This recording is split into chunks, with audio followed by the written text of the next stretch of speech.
गरुड़ पुराण पहला अध्याय। भगवान विष्णु तथा गरुड़ के संवाद में। गरुड़ पुराण सारद्वार का उपक्रम। पापी मनुष्यों की इस लोक तथा परलोक में होने वाली दुर्गति का वर्णन। 10 गात्र के पिंडदान से यातना देह का निर्माण। धर्म ही जिसका सुदृढ़ मूल है, वेद जिसका स्कंद तना है, पुराण रूपी शाखाओं से जो समृद्ध है, यज्ञ जिसका पुष्प है और मोक्ष जिसका फल है, ऐसे भगवान मधुसूदन रूपी पादप कल्प वृक्ष की जय हो, जय हो, जय हो। पादप, मधुसूदन रूपी पादप।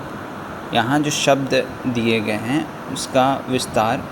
जैसे वृक्ष सबको आश्रय देता है, वैसे ही भगवान भी अपने चरणार विंदों में आश्रय देकर सबकी रक्षा करते हैं। इसलिए भगवान मधुसूदन को यहाँ पादप वृक्ष की उपमा दी गई है।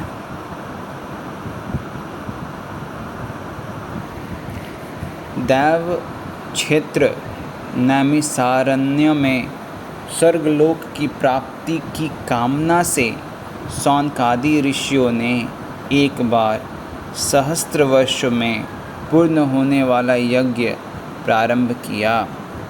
एक समय प्रातः काल के हवनादि कृत्यों का संपादन करके उन सभी मुनियों ने सत्कार किए गए आसानसीन सूत जी महाराज से आदर पूर्वक यह पूछा, जिस पर ऋषियों ने कहा, हे सूत जी महाराज, आपने सुख देने वाले देव मार्ग का सम्यक निरूपण किया है।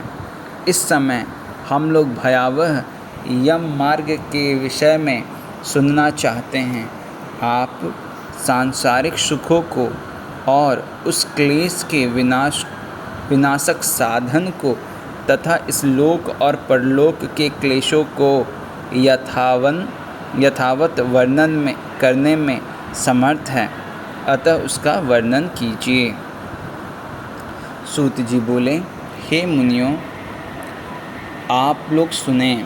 मैं अत्यंत दुर्गम यम मार्ग के विषय में कहता हूँ, जो पुण्यात्मा जनों के लिए सुखद और पापियों के लिए दुखद है। गरुड़ जी के पूछने पर भगवान विष्णु ने उनसे जैसा कुछ कहा था, मैं उसी प्रकार आप लोगों के संदेह की निवृत्ति के लिए कहूँगा। किसी समय बैकुंठ में सुखपूर्वक विराजमान परम गुरु श्री हरि से विंता पुत्र गरुड़ जी ने विनय से झुककर पूछा। गरुड़ जी ने कहा, हे देव, आपने भक्ति मार्ग का अनेक प्रकार से मेरे समक्ष वर्णन किया है और भक्तों को प्राप्त होने वाली उत्तम गति के विषय में भी कहा है। अब हम भयंकर यम मार्ग के विषय में सुनना चाहते हैं। हमने सुना है कि आपकी भक्ति से विमुख प्राणी वही नरक में जाते हैं। भगवान का नाम सुगमता पूर्वक लिया जा सकता है। जिह्वा प्राणी के अपने वश में है तो भी लोग नरक को जाते हैं। ऐसे अधम मनुष्य को बार बार धिक्कार है। इसलिए ही भगवान पापियों को जो गति प्राप्त होती है तथा यम मार्ग में जैसे वे अनेक प्रकार के दुख प्राप्त करते हैं, उसे आप मुझसे कहें। श्री भगवान बोले, हे पक्षिंद्र, सुनो। मैं उस यम मार्ग के विषय में कहता हूँ जिस मार्ग से पापी जन नरक की यात्रा करते हैं और जो सुनने वालों के लिए भी भयावह है। हे तार्क्ष्य, जो प्राणी सदा पाप परायण है दया और धर्म से रहित है, जो दुष्ट लोगों की संगति में रहते हैं, सत शास्त्र और सत्संगति से विमुख हैं, जो अपने को स्वयं प्रतिष्ठित मानते हैं, अहंकारी हैं तथा धन और मान के मद से चूर हैं, आसुरी शक्ति को प्राप्त हैं तथा दैवी संपत्ति से रहित हैं, जिनका चित्त अनेक विषयों में आसक्त होने से भ्रांत है, जो मोह के जाल में फंसे हैं और कामनाओं के मोह में ही लगे हैं। ऐसे व्यक्ति अपवित्र नरक में गिरते हैं। जो लोग ज्ञानशील हैं वे परम गति को प्राप्त होते हैं। पापी मनुष्य दुखपूर्वक यम यातना प्राप्त करते हैं। पापियों को इस लोक में जैसे दुख की प्राप्ति होती है और मृत्यु के पश्चात वे जैसी यम यातना को प्राप्त होते हैं, उसे सुनो। यथोपार्जित पुण्य और पाप के फलों को पूर्व में भोग कर कर्म के संबंध से उसे कोई शारीरिक रोग हो जाता है। आधि मतलब कि मानसिक रोग, व्याधि मतलब कि शारीरिक रोग से युक्त तथा जीवन धारण करने की आशा से उत्कंठित उस व्यक्ति की जानकारी के बिना ही सर्प की भांति बलवान काल उसके समीप आ पहुँचता है। उस मृत्यु की संप्राप्ति की स्थिति में भी उसे वैराग्य नहीं होता। उसने जिनका भरण पोषण किया था उन्हीं के द्वारा उसका भरण पोषण होता है। वृद्धावस्था के कारण विकृत रूप वाला और मरणाभिमुख वह व्यक्ति घर में अवमाननापूर्वक दी हुई वस्तु को कुत्ते की भांति खाता हुआ जीवन व्यतीत करता है। वह रोगी हो जाता है, उसे मंदाग्नि हो जाती है और उसका आहार तथा उसकी सभी चेष्टाएं कम हो जाती हैं। प्राणवायु के बाहर निकलते समय आंखें उलट जाती हैं, नाड़ियाँ कफ से रुक जाती हैं, उसे खांसी और श्वास लेने में प्रयत्न करना पड़ता है तथा कंठ से घुड़ घुड़ से शब्द निकलने लगते हैं। चिंतामग्न स्वजनों से घिरा हुआ तथा सोया हुआ वह व्यक्ति कालपाश के वशीभूत होने के कारण बुलाने पर भी नहीं बोलता। इस प्रकार कुटुंब के भरण पोषण में ही निरंतर लगा रहने वाला अजितेंद्रिय व्यक्ति अंत में रोते बिलखते बंधु बांधवों के बीच उत्कट वेदना से संज्ञा शून्य होकर मर जाता है। हे गरुड़, उस अंतिम क्षण में प्राणी को व्यापक दिव्य दृष्टि प्राप्त हो जाती है, जिससे वह लोक परलोक को एकत्र देखने लगता है। अतः चकित होकर वह कुछ भी कहना नहीं चाहता। यमदूतों के समीप आने पर सभी इंद्रियां विकल हो जाती है, चेतना जड़ीभूत हो जाती है और प्राण चलायमान हो जाते हैं।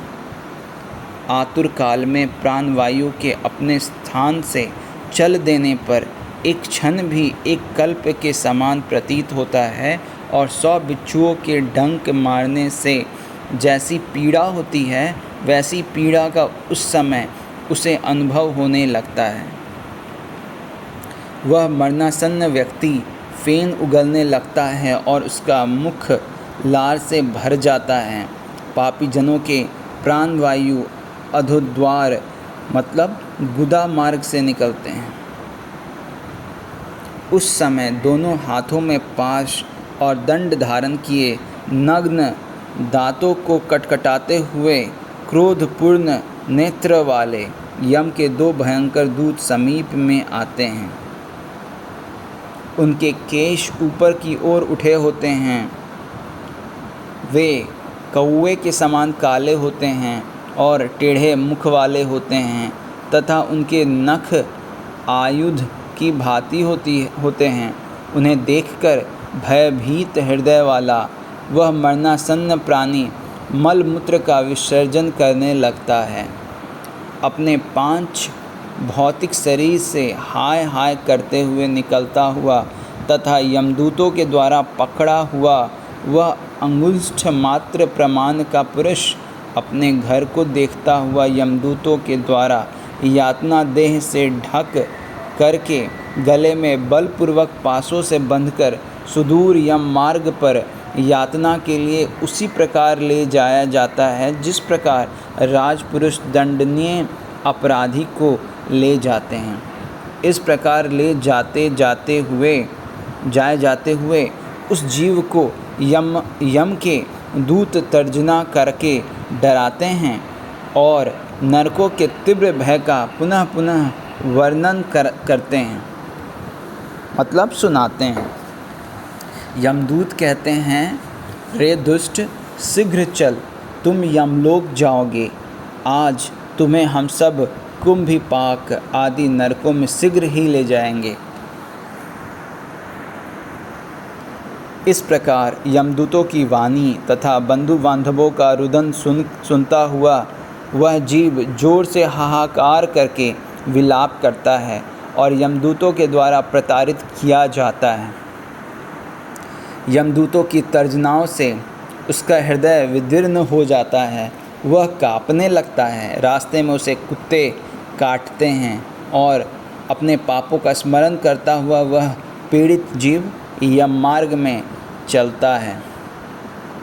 भूख और प्यास से पीड़ित होकर सूर्य, दावांगनी एवं वायु के झोंकों से संतप्त होते हुए और यमदूतों के द्वारा पीठ पर कोड़े से पीटे जाते हुए उस जीव को तपी हुई बालुका से पूर्ण तथा विश्राम रहित और जल रहित मार्ग पर असमर्थ होते हुए भी बड़ी कठिनाई से चलना पड़ता है।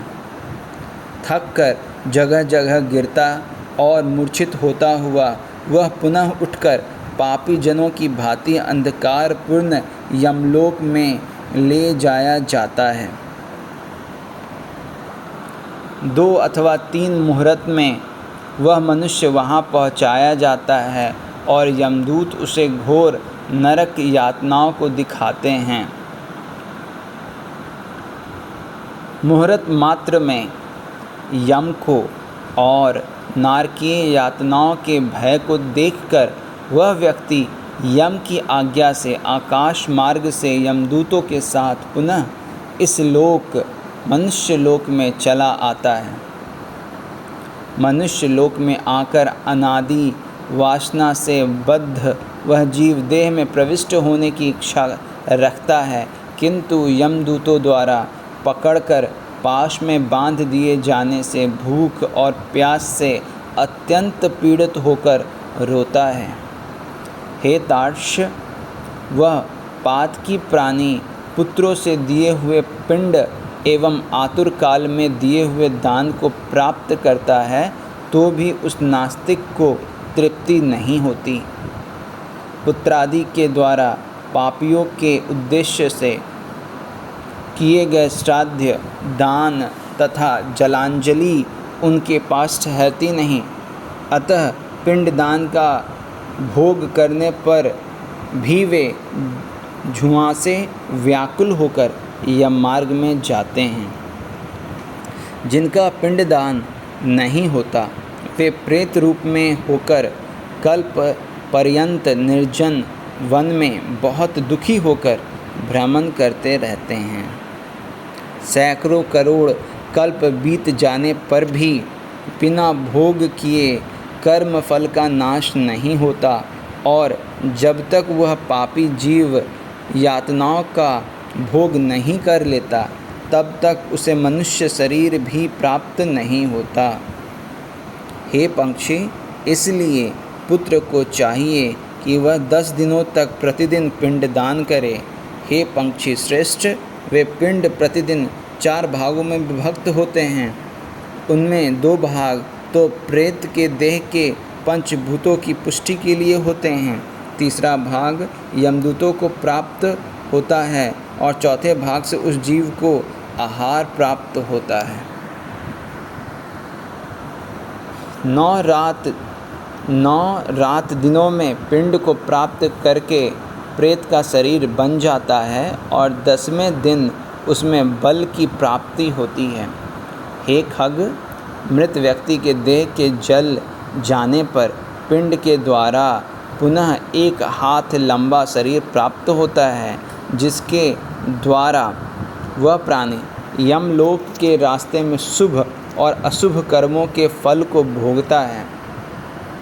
पहले दिन जो पिंड दिया जाता है उससे उसका सिर बनता है, दूसरे दिन के पिंड से ग्रीवा, गर्दन और स्कंद, कंधे तथा तीसरे पिंड से हृदय बनता है।